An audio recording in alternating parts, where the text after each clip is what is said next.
नमो नमः। आज हम वैदिक साहित्य का अध्ययन करेंगे। तो वैदिक साहित्य में हम देखते हैं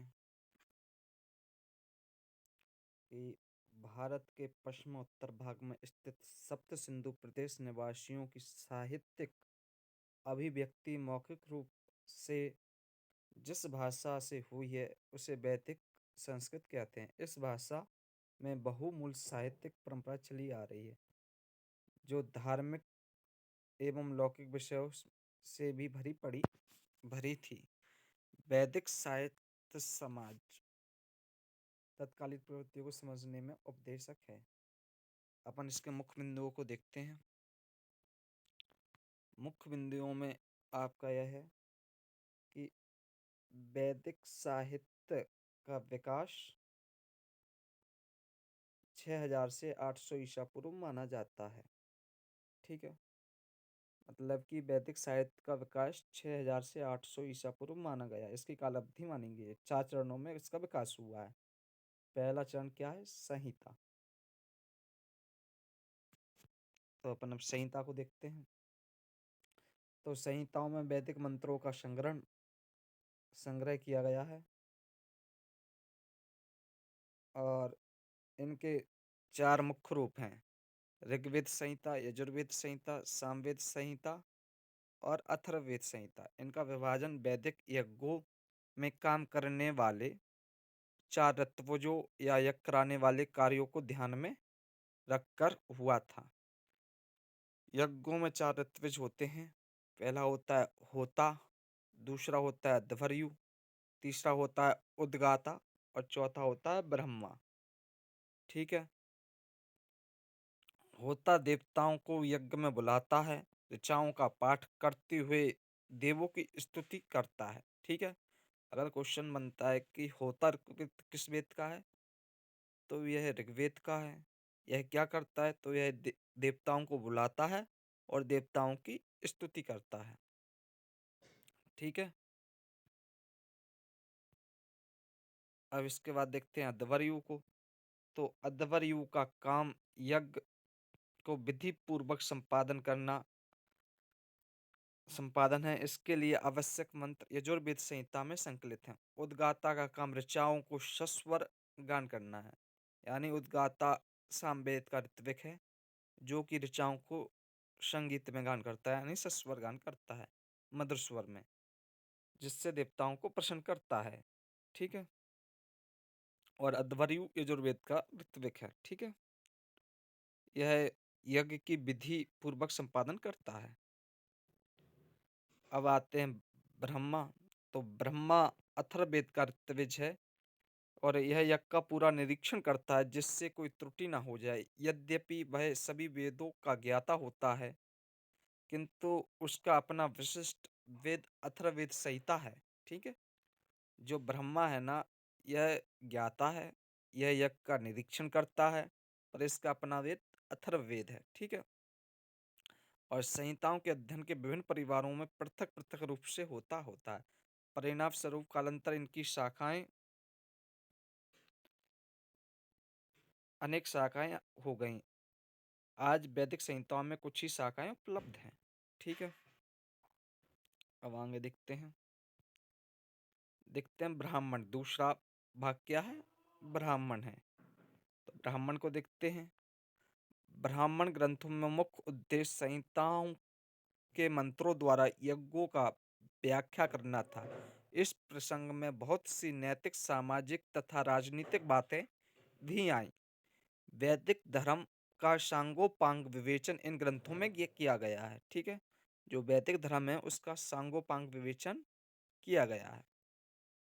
वैदिक संहिताओं में प्रत्येक शाखा की व्याख्या करने वाला ब्राह्मण पृथक पृथक है, मतलब कि संहिताओं की जो व्याख्या करते हैं उनके ब्राह्मण पृथक पृथक हैं, अलग अलग हैं। ठीक है, अब तीसरा भाग आता है आपका अरण्यक। तो अरण्यक में देखते हैं ब्राह्मण ग्रंथों से संबंधित अरण्यक की रचना वनों में हुई है। ठीक है, अगर क्वेश्चन बनता है अरण्यक की रचना कहाँ पर हुई, तो वनों में हुई है। वैदिक कर्मकांड अनुष्ठान की उत्पत्ति, उसके महत्व के विषय में ऋषियों का जो चिंतन हुआ है उसे अरण्यकों में रखा गया है। ब्राह्मण ग्रंथों के समान ये भी सर गद्य में लिखे गए हैं। ठीक है, मतलब कि यह ब्राह्मण ग्रंथों के समान और गद्य शैली में लिखे गए हैं। विभिन्न वैदिक संहिताओं की शाखाओं के अरण्यक पृथक पृथक थे। कर्मकांडी जन समुदाय को ज्ञान कांड की ओर लगाने का प्रयास कर इन अरण्यकों में हुआ। इनका संबंध वानप्रस्थ आश्रम से है। ठीक है, कर्मकांडी जो जो जन समुदाय है ना, उसको ज्ञान कांड की ओर लगाने का प्रयास हुआ है और इनका संबंध वानप्रस्थ आश्रम से है। अब चौथा भाग आता है वेदों का उपनिषद। अपन उपनिषद को देखते हैं।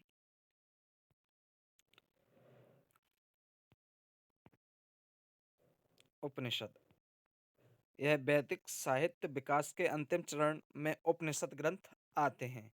इसमें दर्शन शास्त्र की विवेचना हुई है।